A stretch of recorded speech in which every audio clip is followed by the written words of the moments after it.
আসসালামু আলাইকুম রহমতুল্লাহি ওয়া বারাকাতুহু নাহমাদুহু ওয়া নুসাল্লি আলা রাসূলিহিল কারীম আম্মা বা'দ ফাআউযু বিল্লাহি মিনাশ শাইতানির রাজীম বিসমিল্লাহির রহমানির রহিম ফাওয়াইলুল লিল মুতাফফিফিন ওয়াইলুল লিল মুতাফফিফিন আল আয়াত।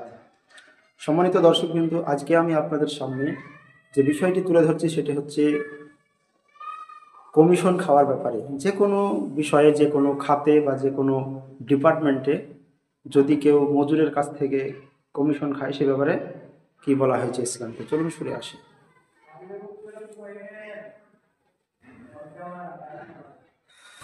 এসব সম্পর্কে কোরআন ও সহিহ হাদিসের স্পষ্ট বিধান প্রমাণ সহ তুলে ধরছি, আশা করি আপনাদের উপকারে আসবে। এগুলোই এমন গুনাহ যা ইসলামে কঠোরভাবে নিষিদ্ধ করা হয়েছে। বিশেষত কারো শ্রম, ঘাম, কষ্টের মজুরি খেয়ে নেওয়া, কম দেওয়া, দেরি করা বা প্রতারণা করা, এসবকে বড় জুলুম বলা হয়েছে। এসবকে অন্যায় এবং বড় জুলুম বলা হয়েছে। কোরআনের দলিল, শ্রমিককে ঠকানো বড় জুলুম। আল্লাহ রাব্বুল আলামিন বলেছেন,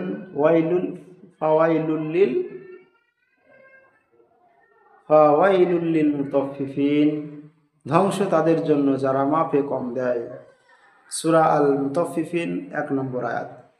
এখানে মাপে কম দেওয়া, মানুষের হক কমিয়ে দেওয়ার সব ক্ষেত্রেই প্রযোজ্য। শ্রমিকের পরিশ্রম পাওয়া সত্ত্বেও তার মজুরি কেটে নেওয়া বা কমিশন খেয়ে ফেলা, এটাই তাতফিক, এটাই হচ্ছে মানুষেরকে কম দেওয়া, এটাই হচ্ছে বড় জুলুম। মানুষের হক খেয়ে ফেলা কঠোর নিষেধ। ওয়ালা তাকুলু আমওয়ালাকুম বাইনাকুম বিল বাতিল, তোমরা নিজেদের মধ্যে পরস্পরের সম্পদ অন্যায়ভাবে ভক্ষণ করো না। সূরা আল বাকারা 188 নম্বর আয়াত।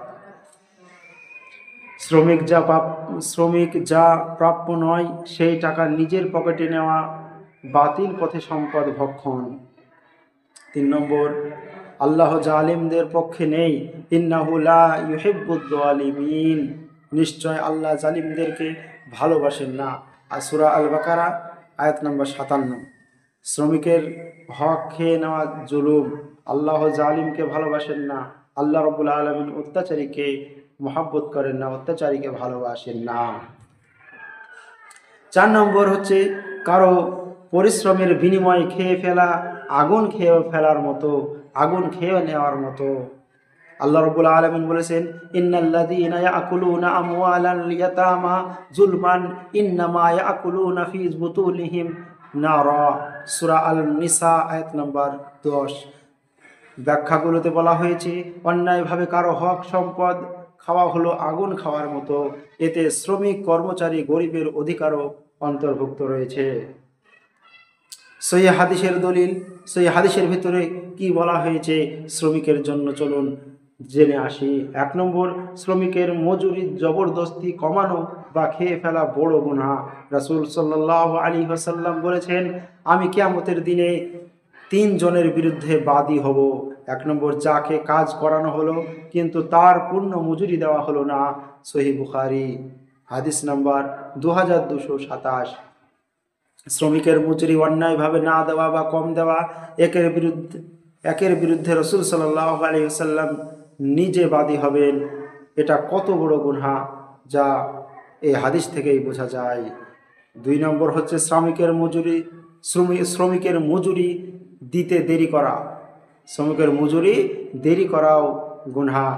নবী সাল্লাল্লাহু আলাইহি সাল্লাম বলেছেন, ধনী ব্যক্তির পক্ষ থেকে শ্রমিকের মজুরি পরিশোধে দেরি করা জুলুম। সুনান ইবনে মাজাহ 2443 নম্বর হাদিস। এখানে জুলুম শব্দটা ব্যবহৃত হয়েছে দেরি করায়। যদি জুলুম হয় তবে কেটে নেওয়া, খেয়ে ফেলা, আত্মসাৎ করে দেওয়া, এটা আরও বড় জুলুম, এটা আরও বড় অপরাধ। তাই আমাদেরকে এই থেকে সাবধান হতে হবে। প্রতারণা। 3 নম্বর হচ্ছে প্রতারণা বা ধোঁকা করা হারাম। নবী সাল্লাল্লাহু আলাইহি সাল্লাম বলেছেন, যে প্রতারণা করে সে আমাদের দলভুক্ত নয়। নবী করিম সাল্লাল্লাহু আলাইহি ওয়াসাল্লাম বলেছেন এটা, যে প্রতারণা করে সে আমাদের দলভুক্ত নয়। সহিহ মুসলিম 101 নম্বর হাদিস।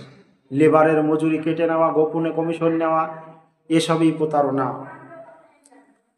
গোপনে কমিশন নেওয়া, এটাও সব প্রতারণা। 4 নম্বর হচ্ছে শ্রমিককে তার প্রাপ্য থেকে বঞ্চিত করা আল্লাহর গজব থেকে ডেকে আনে। শ্রমিককে তার প্রাপ্য না দিলে গজব ডেকে আনবে, তার উপরে আল্লাহর গজব পতিত হবে। রাসূল সাল্লাল্লাহু আলাইহি সাল্লাম বললেন, শ্রমিকের ঘাম শুকানোর আগেই তাকে তার মজুরি দিয়ে দাও, তাকে তার পারিশ্রমিক দিয়ে দাও। সুনানে ইবনে মাজাহ 2443, হাসান সহিহ। শ্রমিকের ঘাম শুকানোর আগেই মজুরি দেওয়ার নির্দেশ, উল্টো তার হক খেয়ে ফেলা হলে আল্লাহর গজব নেমে আসে তার উপরে। ইসলাম কেন এত কঠোর? কারণ কারণ শ্রমিক সাধারণত দরিদ্র মানুষ, দরিদ্র শ্রেণীর মানুষ, দরিদ্র লোক। তার উপার্জন তার পরিবারের খাবার, তার উপার্জনে তার পরিবারের খাবার, তার কষ্টের শ্রম খেয়ে নেওয়া মানে তার সন্তানের অধিকার খেয়ে ফেলা, তার সন্তানের অধিকারকে নষ্ট করে দেওয়া, খেয়ে ফেলা, আত্মসাৎ করে দেওয়া। এটা বড় জুলুম এবং হারাম। ইসলামে শুধু আমানত নয়, শ্রমিকের হক রক্ষা করা ঈমানের অংশ। শ্রমিকের হক রক্ষা করা ঈমানের অংশ।